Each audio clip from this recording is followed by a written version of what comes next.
नमस्कार दोस्तों, स्वागत है आपका मेरे चैनल पे। दोस्तों, कुछ समय पहले एक चर्चा चल पड़ी थी स्पेशली इंडियन नेवी के लिए कि Indian navy nuclear powered submarine को पहली प्रायोरिटी देगी या फिर तीसरे एयरक्राफ्ट कैरियर को, जो कि इंडिया में ही बनना है। तो ऐसे में अभी पता चल रहा है कि नेवी ने 6 न्यूक्लियर पावर्ड सबमरीन को प्रायोरिटी दी है एयरक्राफ्ट कैरियर के ऊपर। आज इसी के ऊपर बात करेंगे। चलिए दोस्तों शुरू करते हैं। तो दोस्तों, जो लोग नेवी के प्लान से अवगत हैं उन्होंने बताया है कि इंडियन नेवी ने गवर्नमेंट को ये इन्फॉर्म किया है कि उनकी प्रायोरिटी 6 न्यूक्लियर पावर्ड सबमरीन के लिए रहेगी तीसरे एयरक्राफ्ट कैरियर की तुलना में। और ये बात साउथ ब्लॉक ऑफिशियल्स ने बताई है कि कंबाइंड कमांडर कॉन्फ्रेंस हुई थी, उसके अंदर नेवी ने अपना ये विचार गवर्नमेंट को बताया है। और अब ये भी कहा जा रहा है कि नेवी उम्मीद करेगी गवर्नमेंट से जल्द इन 6 न्यूक्लियर पावर्ड सबमरीन के लिए एक्सेप्टेंस ऑफ नेसेसिटी सर्टिफिकेट मिल जाए ताकि वह इसके ऊपर काम आगे बढ़ा सके, क्योंकि चाइना ने केवल 5 सालों के अंदर ही 12,000 टन के रेनहाई क्लास डिस्ट्रॉयर को डेवलप कर लिया है। और जहां तक दोस्तों पाकिस्तान की बात है तो पाकिस्तान की अगोस्टा 90B सबमरीन उन 5 में से एक ही ऑपरेशनल है, लेकिन वो बंगाल की खाड़ी में पहुंच सकती है। और साथ ही दोस्तों इसके अंदर कन्वेंशनल मिसाइल और वेपन सिस्टम की भी क्षमता है, लेकिन इसकी रेंज लिमिटेड हो सकती है क्योंकि इसे फूड सप्लाई उस तरह की नहीं मिल सकती।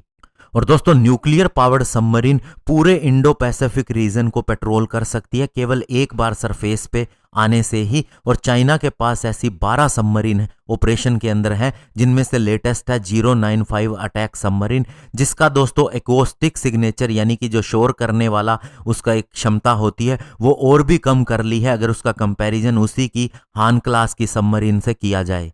और दोस्तों, जहां तक इंडिया की न्यूक्लियर क्लास की सबमरीन को बनाने की बात है तो उसके कई पार्टनर हो सकते हैं, रशिया भी, फ्रांस भी, यूएस भी, और वो भी आत्मनिर्भर भारत कैंपेन के तहत। लेकिन चांसेस फ्रांस के ज़्यादा इसलिए हैं क्योंकि उसने ऑलरेडी हमारी कलवरी क्लास की डीजल अटैक सबमरीन को डिज़ाइन किया है और अभी भी वह एक जॉइंटली न्यूक्लियर अटैक सबमरीन बना रहा है जो कि अल्वारो अल्बर्टो क्लास की है, और ये ब्राज़ील के साथ में पार्टनरशिप करके किया जा रहा है। और साथ ही दोस्तों, फ्रांस के साथ जाने का एक फ़ायदा ये भी है कि फ्रांस बहुत सी रेगुलेटरी रिजाइम का हिस्सा नहीं है, जो कि दोस्तों इंटरनेशनल ट्रैफिक आर्म्स रेगुलेशन के तहत में आती हैं, चाहे वह यूएस हो या कोई अन्य देश हो। और साथ ही रशिया के साथ जाने में भी यूएस की बहुत ज़्यादा सैंक्शन लगती हैं, तो ऐसे में फ्रांस हमारा प्रेफर्ड पार्टनर हो सकता है।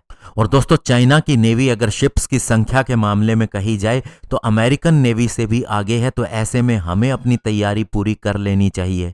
और साथ ही दोस्तों, चाइना के 12,000 टन के डिस्ट्रॉयर को काउंटर करने के लिए इंडिया भी तैयारी कर रहा है, और इसी साल हो सकता है कि उसका 7500 टन का आईएनएस विशाखापट्टनम क्लास का गाइडेड मिसाइल डिस्ट्रॉयर भी आ जाए, यानी कि नेवी में शामिल हो जाए। इसके अलावा दोस्तों, हमें सबसे ज़्यादा खतरा जो हमारे सिक्योरिटी प्लानर भी बताते हैं चाइना से केवल इंडियन ओशियन रीजन के अंदर ही है, क्योंकि साउथ चाइना सी के अंदर अमेरिका ने अपनी नेवी की डिप्लॉयमेंट पूरी कर रखी है कि चाइना की बैलिस्टिक मिसाइल उसे क्रॉस न कर सके। तो ऐसे में चाइना का फोकस जो है वो इधर ज़्यादा रहने वाला है। और साथ ही दोस्तों, इंडिया की तैयारी इस तरह से भी पूरी है कि आईएनएस विक्रांत जो उसका सेकेंड एयरक्राफ्ट कैरियर होगा वो भी इसी साल कमीशन किया जा सकता है। इसके अलावा आईएनएस विक्रमादित्य जिसे रशिया बना रहा है वो भी हमें मिल सकता है, और ये हमारी वेस्टर्न सीबोर्ड की सुरक्षा करेगा। और इसके अलावा आईएनएस अरिघात जो second nuclear powered ballistic missile submarine होगी हमारी, वो भी इसी साल कमीशन की जा सकती है।